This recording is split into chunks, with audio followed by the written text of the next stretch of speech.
What is going on, everybody? Hope you guys have had a wonderful Friday. Thank God it's the end of the week, right? I hope you guys had a 3 day weekend, too. Veterans Day. I always gotta say it, man. Working at the VA for as long as I did, thank you to all the veterans out there for your service to this country. I truly believe you guys deserve a lot more than what is given, but you won't be forgotten. Not by people like myself or a lot of the people that I know. We're absolutely just proud as a nation, and that's because of your services and your sacrifices. So thank you again for serving this country. In saying that, let me go ahead and move on to a topic that, I just ran across it today and I thought, this kind of seems interesting.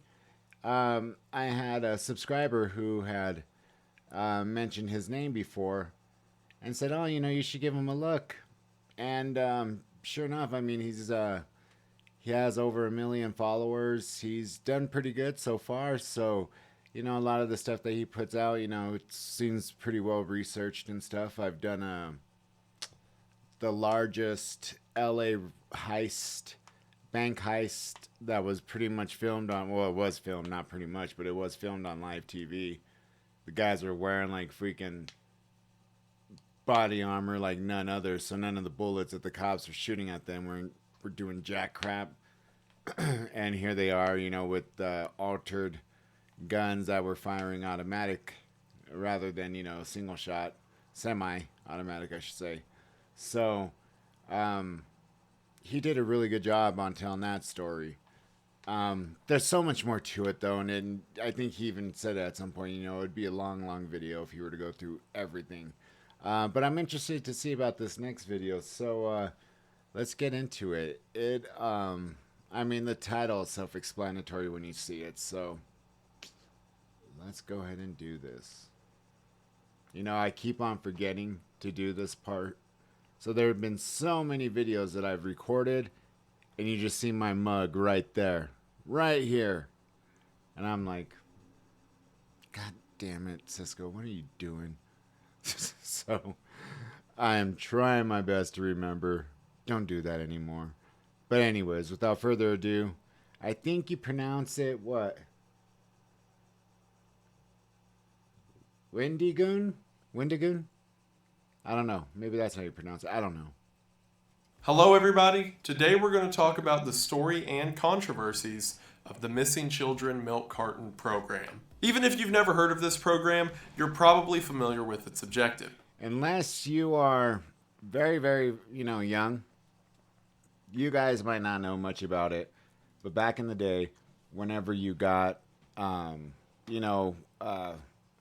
a gallon of milk in a milk carton, you would always see these. I can't recall if I don't recall if we ever seen them on the lunch, like lunch at school. Oh, God, I hated drinking milk straight up. So I always had to get chocolate milk, man. Oh, just milk straight up. I love milk. Like, I'll go through a gallon of milk in like 3 days, but it has to be like skim milk, which people say is just like white water. But, I don't care. I'm watching, been trying to lose some weight lately. And I've been conquering some of those goals. But yeah, unless, I was 42 when this, like right now. And I remember this vividly. I don't know when they stopped, but I also remember being very young when they stopped. Which was putting the photographs of missing children on milk cartons across the United States. The program, which began in the 1980s, was meant to raise public awareness about the epidemic of missing children and more broadly the concept of stranger danger. While the program's effects have been very widespread, and there's at least a couple success stories from the program, including a very bizarre instance that we're going to talk about today, many remembered the milk carton kids for the eventual controversy and downfall that the program would acquire. And if you've ever seen a picture from a movie or TV show that shows a missing kid on the side of a milk carton and wonder, why don't they do that anymore? We're going to talk about exactly why they don't do that anymore. So if that sounds interesting to you, stick around as we talk about the problems, cases, and history of the Missing Children Milk Carton program, which will almost undoubtedly be useless information to everyone watching, but it will also be depressing It'll be interesting. for whatever that's worth. But before I fill your brain with more useless, depressing knowledge, let's talk about something that's neither useless nor depressing, like today's sponsor, Magic Spoon. Magic Spoon is the low-carb, keto-friendly breakfast it's 11 that's clicks, gluten-free so 1, 2, and 3, 4, 6, 7, 8, truly 9, about a 10, dozen satisfy me, Nope. then they enforced my view that it's really fantastic to get 18, 20. 20, So much for Magic Spoon, and we don't. Before we can go ahead and get into it, but as always, thank you for watching. Also, before we get started, check this out. My buddy Bryant made the Wendigoon logo into a real thing, like with the night vision mount and the deer's skull. It's like Wendigoon, but real. He's so cool. I'm going to make sure he stays somewhere on this wall for the foreseeable future. So thank you, Bryant. Now, to understand how the Missing Children Milk Carton program came to be, we need to take a look back at the first instance of someone putting a kid's face on a milk carton. And to do that, we need to understand how the whole milk carton thing worked. In the 1960s, paper milk cartons became the main form of milk distribution in order to replace the more expensive glass bottles. Since these paper milk cartons were cheap and pretty quickly produced with a wide audience, it became common for companies near local dairies to advertise on the side of milk cartons. So by the 1980s, it was very common to expect some on the side of milk cartons. So by the 1980s, it was very common to expect some kind of messaging or advertisement on the side of the milk carton you buy at the grocery store. Now, strangely, there's a lot of debate online as to which child was the first to show up on a milk carton, but I think I found the correct timeline of events. In Des Moines, Iowa, on September the 5th, 1982, a paperboy by the name of Johnny Gosh went missing. Johnny was 12 years old at the time, and every morning, Johnny and his father would ride around the neighborhood as Johnny rode on his bike and his father followed him, as Johnny would throw newspapers to all the houses on the street. The night before Johnny went missing, he told his father that he felt he was old enough to do the paper run on his own. His father said no and told Johnny to wake him up before he does the morning route. But it seems that the next morning, again September the 5th, Johnny didn't wake his father and instead took his bicycle and red wagon full of newspapers around the block by himself. People around the neighborhood began to call the paper company, saying that their paper hadn't come that morning, and after Johnny's father went looking for him, he found his son's red wagon and bicycle tipped over 2 blocks away from their house. During the investigation, a neighbor had said that they had seen Johnny talking to someone in a truck while Johnny was still on his bicycle. But according to that witness, it just seemed he was asking the guy for directions and the two parted ways. Beyond that, no clues as to Johnny's disappearance were ever discovered. This disappearance was a big deal and stayed in the public conscious for the next couple years, especially when a similar disappearance occurred in 1984. On August the 12th of 1984, a month shy of being 2 years exactly from Johnny's disappearance, another paper boy, this one Eugene Martin, also went missing in Des Moines, Iowa. Eugene's case was very similar to Johnny's. Eugene was 13 years old and had gone out to do the paper route that morning and was never seen again. A witness came forward and said that, very similar to Johnny's case, Eugene was spotted talking to an unknown man at around 5:45 in the morning. This was the only information the public had to go on, and given the similarities between Eugene and Johnny's case, many of the locals believed that the two disappearances were linked. However, what happened immediately following Eugene's disappearance that didn't happen following Johnny's disappearance would change the concept of missing children in the United States forever. Eugene Martin had a relative who worked at the local Anderson and Erickson dairy. Again, the disappearance of Johnny and Eugene was a huge deal in Des Moines, and Eugene's relative felt that if people knew what the kids looked like, then they'd have a better chance of finding them. So Eugene's relative approached his boss at the Anderson and Erickson dairy and said, what if, instead of running the normal ads that we run every week, we instead put pictures of Johnny and Eugene on the side of our milk cartons? The owner of the dairy thought this was a great idea, and in September of 1984, for the first time, photos of missing children with the word missing rolled out in grocery stores across the city. And from there, the concept spread really fast. A couple months later, in November of 1984, Walter Woodbury of the much larger Hawthorne Melody Dairy in Whitewater, Wisconsin, was visiting Des Moines, Iowa on a business trip. While in Des Moines, he saw one of the Anderson and Erickson milk cartons that had the faces of two missing kids printed on the side of it and thought it was an incredible idea. The Hawthorne Melody Dairy was so big that part of its distribution range was Chicago, Illinois. So, Woodbury goes to the police chief of the Chicago Police Department, tells him about his idea to put missing kids on milk cartons, and the Chicago police also thought that it was a great idea. So it begins to spread to newspapers around the country that Chicago is going to begin showcasing missing children on milk cartons to raise public awareness. A month later, in December of 1984, Stephen Glazier, the future senator of California, sees this in the paper and thinks it would be a great idea for the entire state of California. So a statewide campaign is launched in California, and nearly every large dairy in the state begins putting missing children on the side of milk cartons. So seeing this as a way to raise awareness for missing kids, the newly formed National Child Safety Council creates a new program that will be nationwide and use a database of missing children to be printed on milk cartons across the country. And this program was called the Missing Children Milk Carton Program, founded in December of 1984. The first child featured on a milk carton at a national level was Eden Patz. Now, Eden's disappearance predates that of Johnny and Eugene's. However, Eden's case became much more high profile. On May the 25th of 1979, a 6-year-old Eden Patz went missing from his neighborhood in Lower Manhattan. Normally, Eden's dad would walk him down the short stretch of sidewalk in front of their house to get to the corner of the street where Eden's school bus would stop every morning. This morning of May the 25th, Eden was excited because it was the first time he got to walk to the school bus alone. However, after leaving his front door to take the short walk of a few dozen feet to the bus stop at the corner of his street, Eden was never seen again.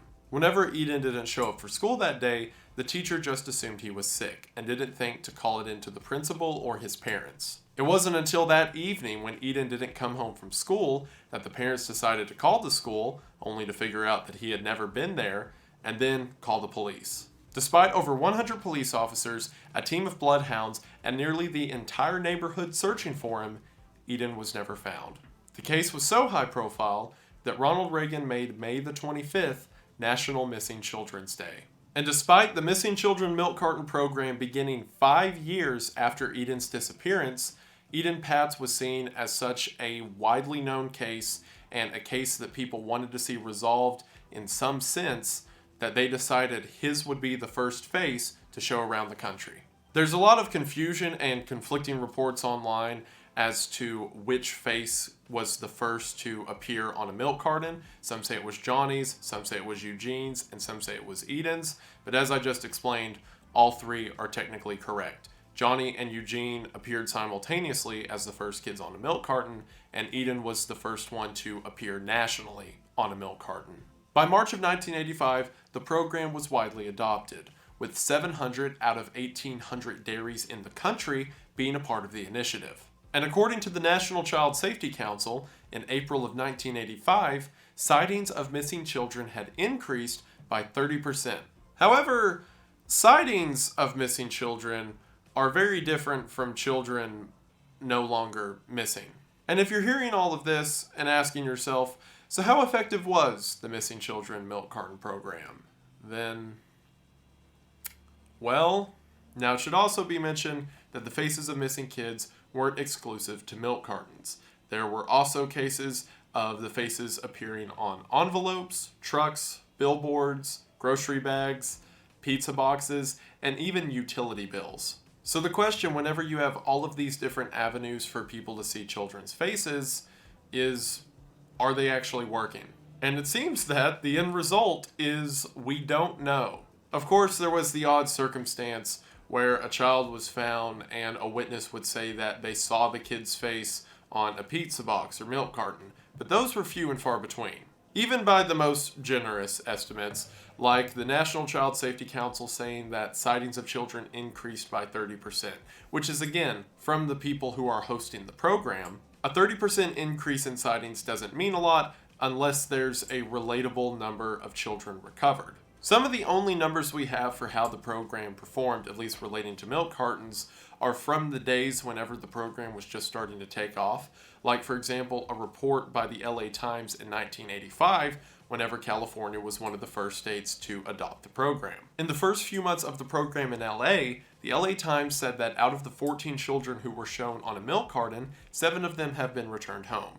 And while you may hear that and think, oh, well, 50%, that's pretty good, hold on. That's assuming that all 7 of these children were returned home because of the effect of the milk carton, when it turns out only 1 of them was, and even then it's just kind of. All 7 of these children were not abducted, rather they were runaways. And in each case, it seems that it was an older child, 14 to 17 years old, who decided to run out and party with friends for a week or two, and then came back home. And during that time they were gone, the parents called the police. The police filed them as a missing child, so their face wound up on a milk carton, just out on a bender.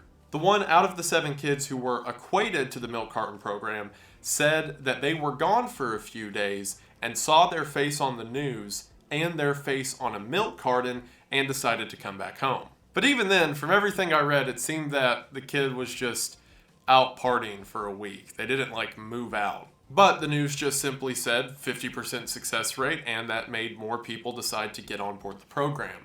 And it seems that across the country, numbers were fudged in a very similar manner. One of the statistics I kept hearing from politicians and law enforcement around this time was the 2 million number, saying every year 2 million children go missing, which is an insane estimate by anyone's standards. But the narrative, even if it was never officially stated around this entire culture of the 80s, and especially the stranger danger epidemic, which is something that's a bit out of the scope of this video, was that all 2 million of these missing kids were abducted and swept off the streets by these no-good, low-down strangers who roll into town, steal a few kids, then roll out. And it began to contribute to this air of fear in the public that you couldn't let your child out in public, even if you were with them, because there was always a shady van around the corner ready to sweep up kids. And I'm sure that several of you watching either lived through or had parents who lived through the era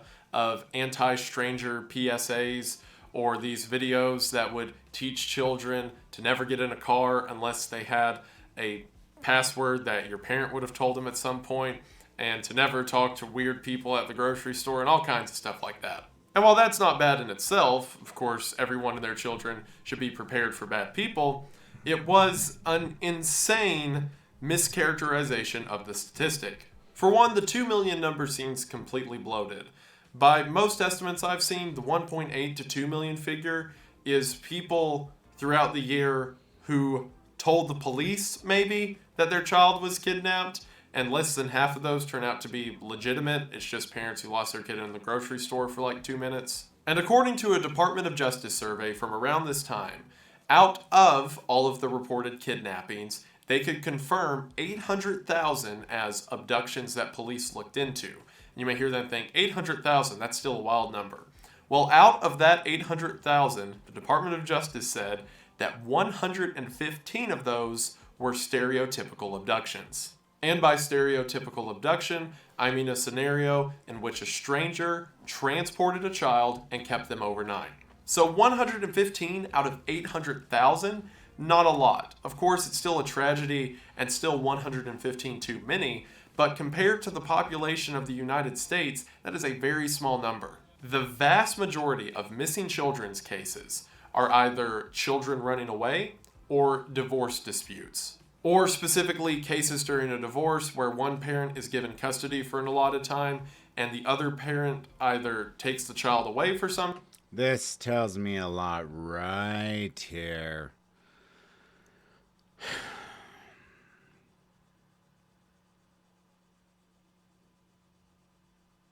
That's why I love listening to what I know.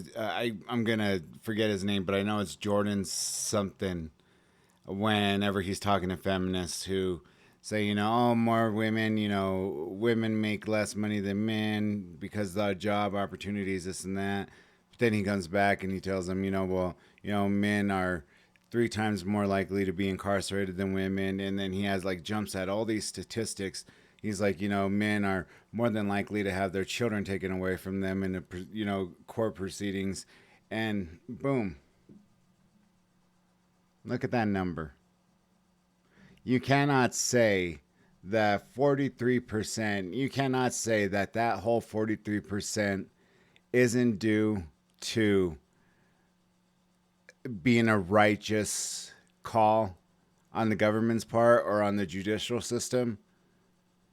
It is a father who is just wanting to be a part of his child's life. And what I find so fucked up is that I had a dad who didn't give a shit about me whatsoever. Now, when I was born, my brother, I remember growing up in this huge fucking house, and my brother and my cousins used to talk about it, that they had found like, what now would be described as kilos of coke and like, trash bags, like double, triple bagged of weed. And him and my uncles, they all own these little dive bars in the north side of Denver. And, I had every single fucking toy I wanted, at my heart's desire. I was really spoiled growing up. And, instead of it happening to me as I got older, I had mentioned in one of my videos that I talked about, becoming humble, recognizing what you have. Like when I was working at the VA and seeing somebody struggle with a mental disability, I'd be like, here I am pissed off because I didn't get, Madden, 15 on the day it came out. I got it, a day later. And yet, these poor people are, just struggling to find, more money to put food on the table. And it got me out of that. I mean, I got out of that, spoiled ass brat shit a long time ago, but it just kind of gave me more, I don't know, an appreciation for life. And that's the way my dad, showed love towards me, was by buying me things. And my brother said, he could recall the basement having a big, like a train set up where I could, sit on it, and the whole thing would take me around this whole huge ass basement. And I remember this house was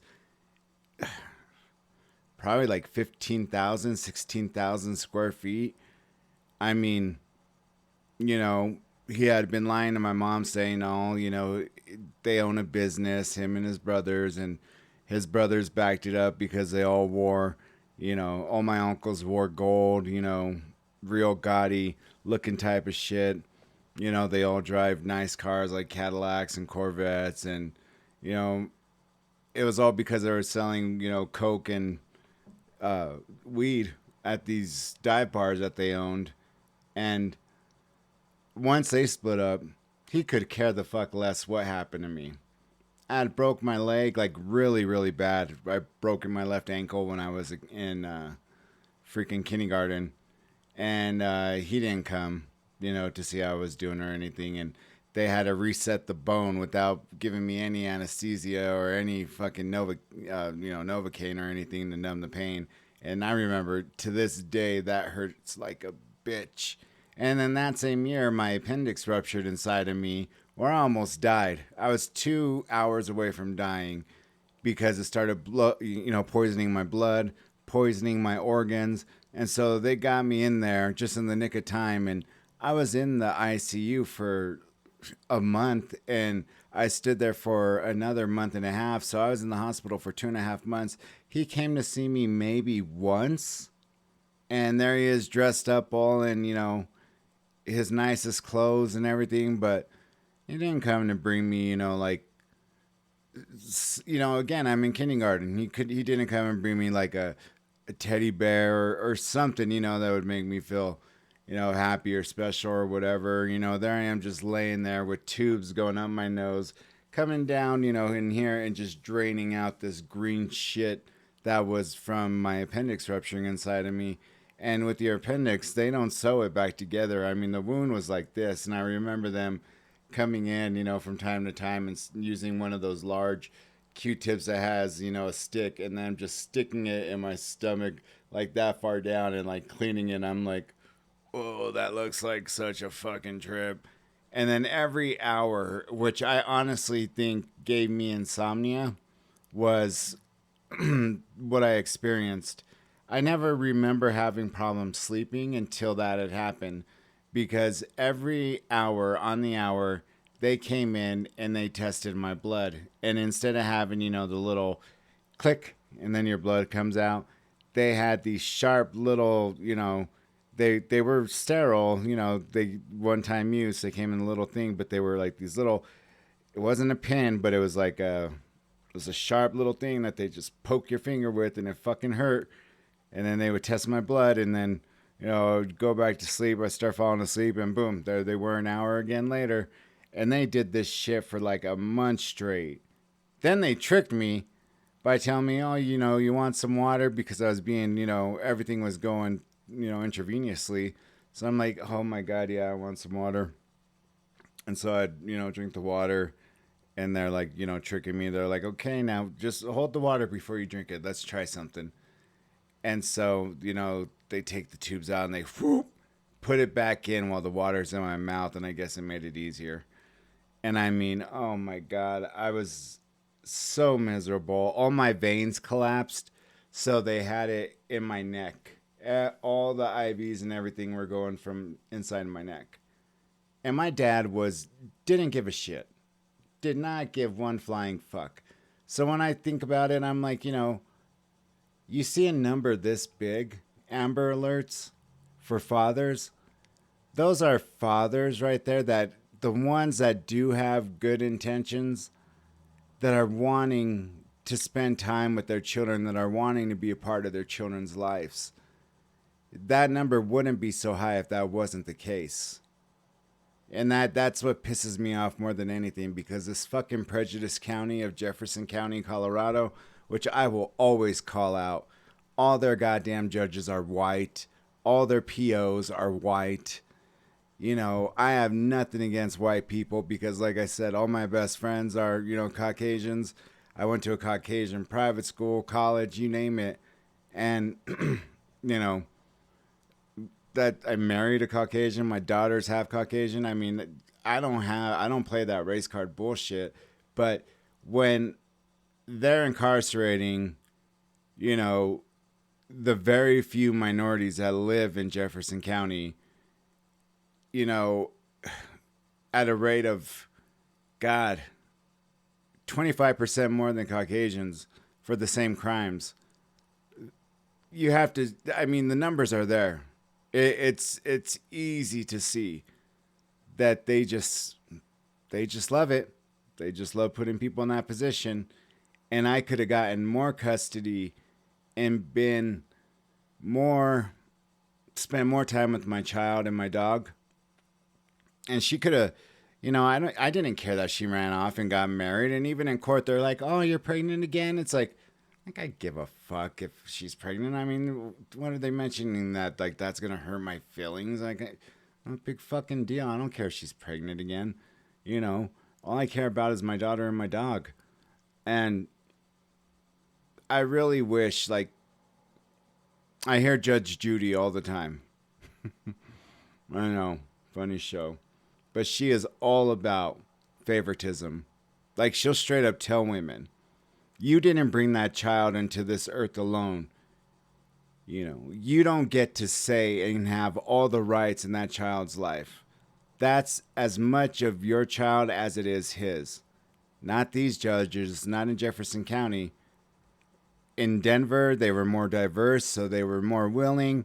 But she somehow got to move to Jefferson County knowing that they were going to go her route, and they sure shit did. I'm sorry for venting this out, but it just pisses me off seeing that high number, because those are fathers that are wanting to be a part of their children's lives, and they just make things worse for themselves by, getting these, abduction alerts. For the fathers that are,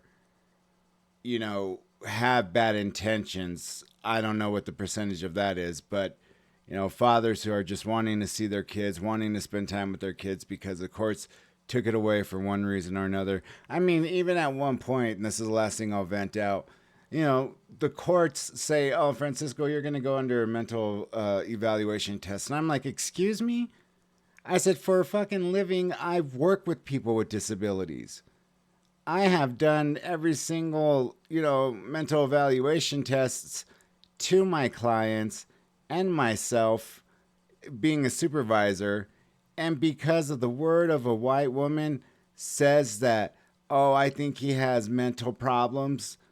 Yeah, I have depression because right now this bitch has taken away my, two most beloved things, my daughter and my dog. And then not to mention, she took away my house, she took away my bank account, basically, robbed all the money out of there, got 18 credit cards without me knowing.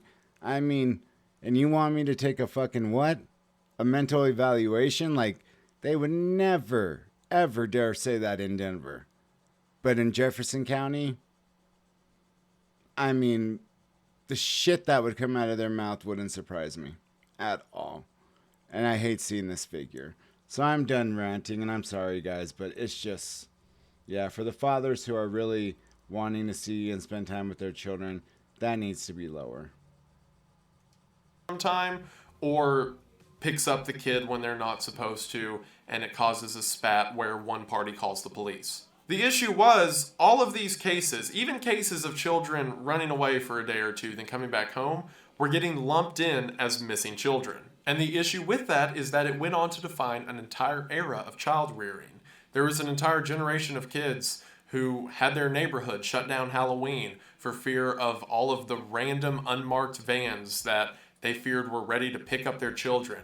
And there were schools who would shut down sporting activities and not allow the children to play outside for fear of all of the strangers who could be lurking in the bushes. So, rather comically, there would be a lot of scenarios where a family would buy a milk carton that had a missing kid on it, and then the parent would set down the kids and be like, all right, now to make sure you don't wind up like Billy here, make sure you do XYZ. When it turns out Billy just went and stayed at a friend's house for a few days before coming back, and now the parents telling their kids about human trafficking rings. That led to another aspect of the milk carton program that quickly fell out of public favor, and that was the fact that if any family bought milk, which was most families in the United States, the missing child was now a centerpiece at their morning breakfast. And this effect was twofold. For the adults who saw a different child's face every time they went to the supermarket, they became desensitized to the kids they were seeing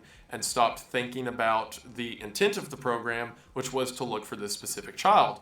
Whereas the children who were sitting next to a child their age every morning with the words, "Have you seen me?" or missing across it, became more and more terrified. Pediatricians Benjamin Spock and T. Barry Brazelton were very open critics of the milk carton program because they said they had seen several children who developed this acute sense of paranoia after seeing so many faces of kids their age on these missing person cartons. And again, this would be fine if the milk carton program was saving children. I think we can all agree that the life of a child is more important than the comfort of another child.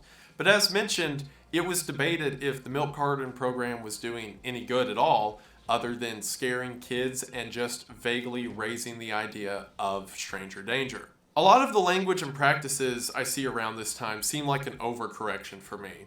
In the 50s and 60s, children just kind of went missing, and either from runaways or just going off with strangers, and people just kind of let it slip. So in the 80s, there was this massive course correction where any statistic that had to do with a kid not being at home at night was added on to scare all the other children into never talking to anyone ever. What also didn't help was the juxtaposition between the milk carton program and the nature of missing children. See, there were several cases of people thinking that the milk carton program was a good idea, and pretty much across the board in the beginning, everyone thought it was a good idea.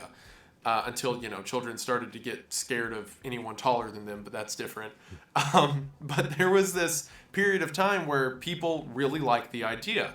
And every time that they would see a new child's face, they'd sit down with the family and be like, okay, this kid is Bobby Lawton, and he looks like this. He's about your height. So if any of us see Bobby, make sure to tell a police officer. And it was doing what the program was supposed to. It was getting families thinking about this missing child. And especially with some of the language I've seen around it, politicians had this weird Timmy stuck in the well mentality. Like, oh, these kids just got away from home. Let's go get them. So people kind of got blindsided by, the nature of missing children. Because I probably don't have to tell you, but even in the modern age with tech and search equipment being as great as it is, if a child is kidnapped or even gone out of their house for more than 48 hours, the chances of finding them alive are not great. As a matter of fact, the majority of child murders happen shortly after the initial abduction. And the time it takes for an investigation where the police are called, they do a search, they file the child as missing, and then a local dairy hears about it, gets a picture of the child, and then puts it out to be printed on their milk cartons and then distributed in stores. Not a good time frame. So while near the end of the program, like I mentioned, a lot of the faces on milk cartons weren't really missing children. They were just children who were filed as missing for one reason or the other. Even in the beginning, when it was like these high-profile missing children cases, by the time that face got to the dinner table, the chances of that kid being found weren't good. So it created this atmosphere where families would all invest themselves into this child, and then either through the news or talking to the police, it would be like, oh, well, what happened to old Timmy? And the police would be like, oh, his remains were found in the forest outside of town. He'd been there for weeks, it seems. Oh, what about little Sally? Well, it seems that Sally was kidnapped by a human trafficking ring, and there's really no lead on the killer. She's probably out of the country at this point. Oh, and then that guy has to go home and tell his family that, and then another kid shows up on a milk carton, and that cycle continues until everyone's tired of seeing it. So once again, public favor began to fall. And while I've talked about a lot of the problems with the Missing Children Milk Carton program, it wasn't without its success stories either, including one of the most bizarre, crazy child abduction cases ever, which was that of Bonnie Loman. When Bonnie was 3 years old, she was kidnapped from her father by her mother. Bonnie's mother and stepfather spent the next couple years living in Saipan and Hawaii with Bonnie, hoping that they would eventually lose heat from the police as they had just kidnapped a child. Eventually, they moved to Colorado around the time that Bonnie is 7 years old. At this point, because, again, Bonnie was a kidnapped child, she hadn't been enrolled in school or allowed to talk to really anyone outside of her mother and stepfather. But in Colorado, Bonnie began to make friends with the neighbors next door, and her father even took her out to town on rare occasion. On one of these occasions, they were walking through a grocery store, and Bonnie looked in the dairy aisle to see her own face on a milk carton. Now, since Bonnie was never placed in school, she wasn't able to read and didn't know that just above her face was the word missing. Bonnie was a child and just saw her face on a milk carton and thought it was weird. And in one account I heard from Bonnie, apparently her stepfather introduced the picture to her.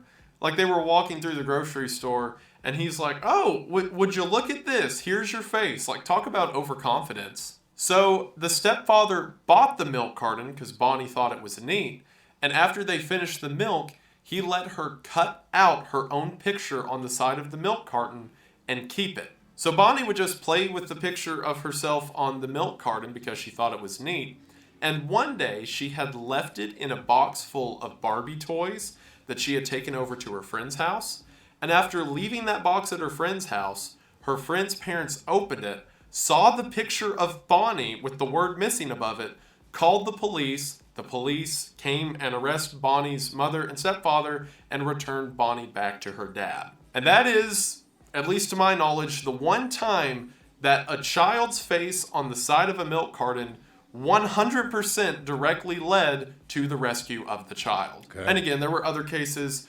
of people saying that a child was saved because someone had recognized the picture from a milk carton. But Bonnie's the time that the milk carton did the heavy lifting. Can you imagine the bizarre nature of that? Of seeing your own picture on a milk carton and then getting older and realizing what that meant? Like, what a bizarre moment in history. But again, cases like this were few and far between, and most people continued to build criticism for the campaign as a whole. Another large criticism of the campaign was that the children featured on the side of milk cartons were overwhelmingly white, and normally whenever a minority child was shown on the side of a milk carton, it was a local program rather than a national program. So, as you could imagine, people didn't take too kindly to that. And it seems as the program went on, like I mentioned, it went from high-profile missing persons cases to just a series of cases where children were reported missing, with a lot of them just being spousal disagreements or runaways. And like with those later cases, the police, the judge, and everyone knows that the parents got into a fight, and one of them took the kid for a bit, and they're going to go to court, and everyone knows where the kid's at. So that person doesn't need random do-gooders stopping them on the street because they saw the kid's face on a milk carton. And a lot of people seem kind of stumped by why the quality of, that's a weird way to say it, the quality, why the requirements for missing children kind of dissolved over time. But I think there's a pretty easy explanation. Adam Garfinkel, a historian, notes that over the years, the government began to offer tax breaks to dairies who would feature kids' faces on the side of them because it was seen as a public service. Which means in the later years of this program, the more kids you show on a milk carton, the more you can get taken off your taxes. So I think I know why they quit caring. It also didn't help that a lot of the poster child cases for the milk carton program did not have happy endings. For example, Eden Pat's, the first one who was shown nationally, was never found, and several of the details around the case are very grisly. Initially, there was a suspect who was arrested and questioned, who was a serial child abuser, but then they can never get anything on him. And then in 2017, someone else confessed to killing Eaton and went to jail, but then the validity of the confession has been called into question. Eugene Martin was never found, and there was never a lead in the case other than the person he talked to that morning in 1984. And Johnny Gorsh's case is particularly bizarre. In 1999, again, there had been no lead in Johnny Gorsh's case. He was the one who his dad found the wagon with the papers in it that morning in 1982. And from 1982 to 1999, there were no substantial leads in the case. Until in 1999, Johnny's mother said just in a conference one day that in 1997, two grown men showed up at her house, and one of them claimed to be Johnny. She said that Johnny had a very specific birthmark on his chest, so she checked his chest, and sure enough, it was Johnny. So Johnny comes into her house, and they talk for an hour, where Johnny explains that he was kidnapped by a ring of human traffickers, and here, about 20 years later, had just now gotten out and likely would never see his mom again, as he is still in hiding from the traffickers. The police investigated her claims, could never find any leads. Someone came out saying that they knew Johnny because they were also kidnapped by that same ring of traffickers, but then that guy turned out to be lying. And a lot of people think that Johnny's mom just had a bit of a mental break and made the story up. And then in 2006, Johnny's mom came forward again, this time with a photograph that was left on her doorstep that depicted three men tied up and gagged, and one of them, according to her, was Johnny, now grown up. However, a police officer in Florida said that he knew the picture because a similar thing happened in the 1970s when the picture came across his desk as being a group of kidnapped people. So the police officer looked into the case and was able to track down all the men in the photograph and found out that it was just a willing photograph that the three men took. And it seems that in 2006, someone played a very sick prank on Johnny's mom by reusing the photograph, making her think that it was her own son. So that goes to say a lot of these cases, even the high profile ones that the media would use as a benchmark, left people feeling more disturbed than encouraged. So between the debatable overall impact, the false attribution of missing children, the terror it caused both adults and children, the non-reporting of minority missing persons cases, and allegations that stem from tax breaks given to dairies, you can probably see why the program quit. The final nail in the coffin for the Missing Children Milk Carton program came in 1996 with the invention of Amber Alert. The Amber Alert program, which is something I've talked about and you're probably familiar with. You know, it's sad. We had one yesterday, but I mean, here in Denver, Colorado. But this year alone, I mean, we've had quite a few Amber Alerts, and it's just, it's sad. Allows the authorities to give real-time updates on the children, descriptions of the children, and descriptions of their captors and the vehicle they're using. Amber Alert allows people to have real-time updates, especially in that first crucial period of time after the child goes missing, in a way that the milk carton program never could. And similar modern advancements in technology have allowed much better chances for children that go missing. For example, in 1990, about 62% of missing children were found alive and well, whereas in 2011, 97% of children were successfully recovered. And Amber Alert seems to have a significant part in that factor, as in a 2022 survey, 1,114 successful recoveries have occurred because of Amber Alert. And while I've talked about a lot of the controversies surrounding the milk carton program today, I truly believe that in the beginning and throughout all of it, there was at least a remnant of good faith people looking to help kids. In the beginning, it was entirely done out of the kindness of people's hearts. And the fact that 700 dairy plants around the United States took a cut of their profit, because remember, the kid occupies a space that an ad normally would, the fact that they did that and by some estimates printed a total of over 5 billion milk cartons with missing children's faces says a lot. And yes, numbers were bloated to incite public panic, and once tax breaks became involved, it became a whole business decision, but at least in the beginning, it was just people looking to help kids. While the milk carton program would slowly fade out in the years following the invention of Amber Alert in 1996, many believe Molly Bish in 2000 to be the last child ever featured on a milk carton. And sadly, as with many children featured on milk cartons, her body would be featured on. Many believe Molly Bish in 2000 to be the last child ever featured on a milk carton. And sadly, as with many children featured on milk cartons, her body would be found 3 years later. I think the milk carton program is fascinating because, again, it comes from a time whenever people began to overcorrect for the... You know, the intentions were pure, obviously. The way it started out, you know, to kind of give a little bit of analogy that may not really have much validity to this, but one thing I didn't know, but Pete Coors of Coors Brewery, the beer, invented the aluminum can.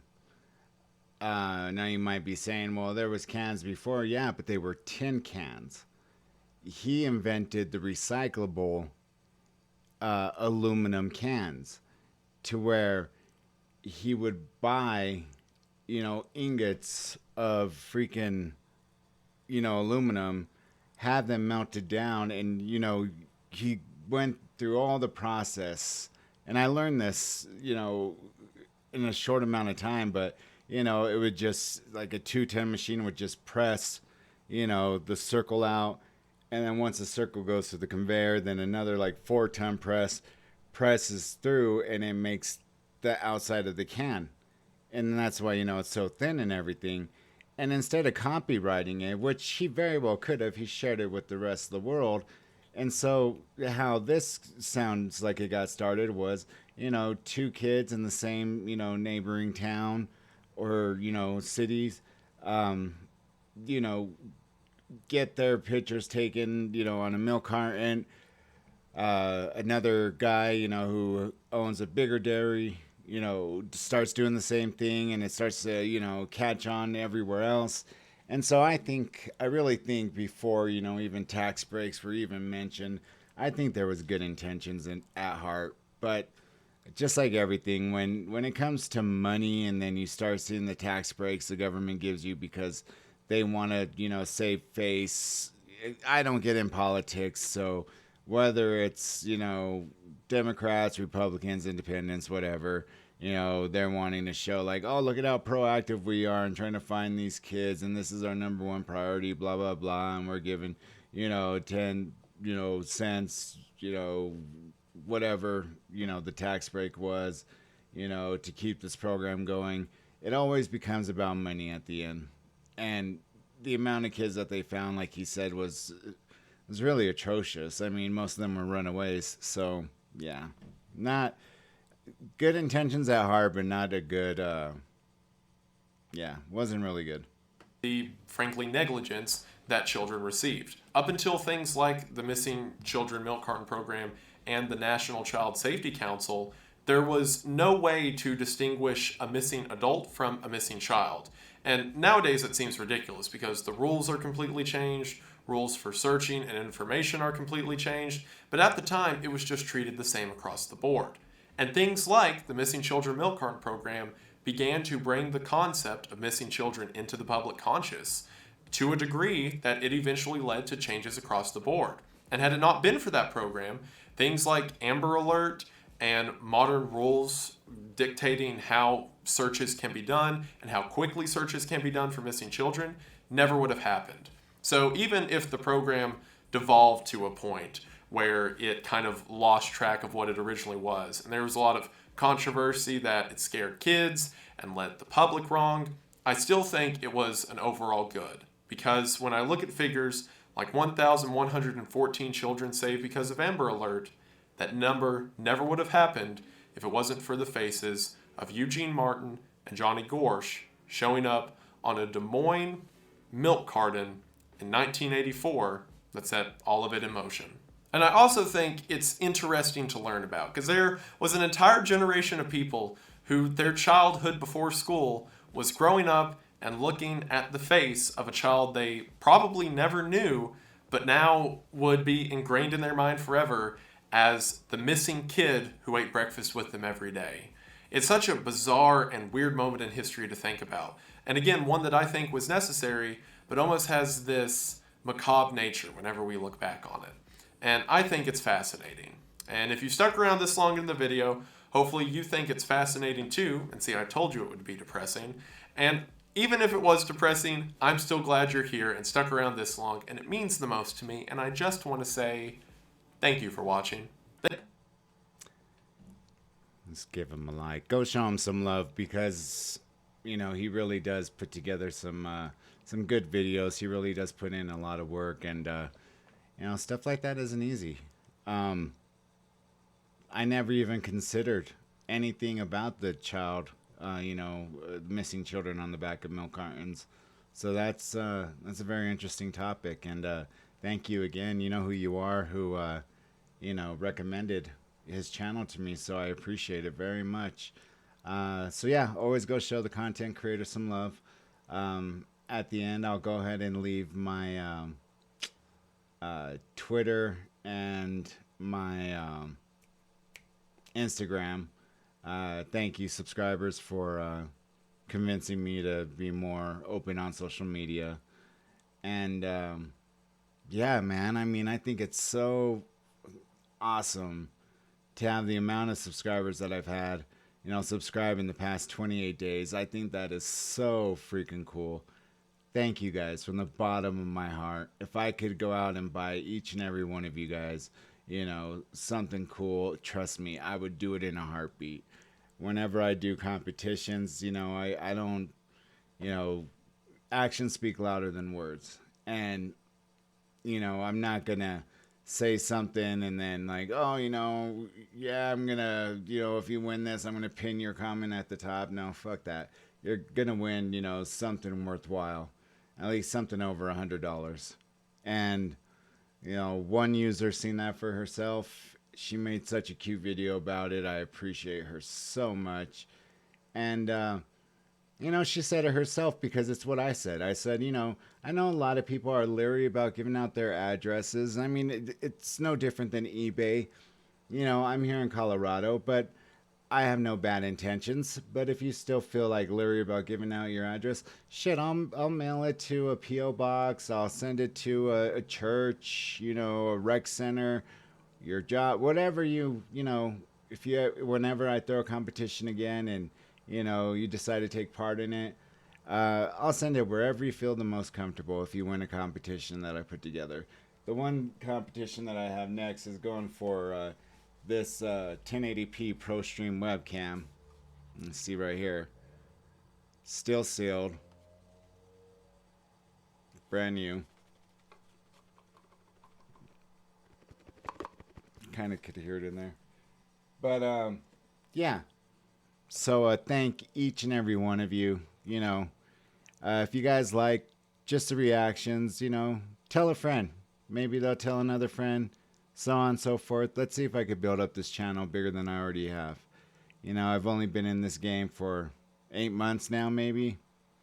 And, I know it took a lot of content creators that have massive amounts of numbers, years, just to get to where, I am. And I don't have a ton, but you know what? There'll be one day I'll look back on this and just be thanking you guys so much like I am now, because I am truly appreciative of each and every one of you guys. So yeah, until next time, I'm going to be uploading tonight quite a few. So stick with me here, bear with me. Until then, peace.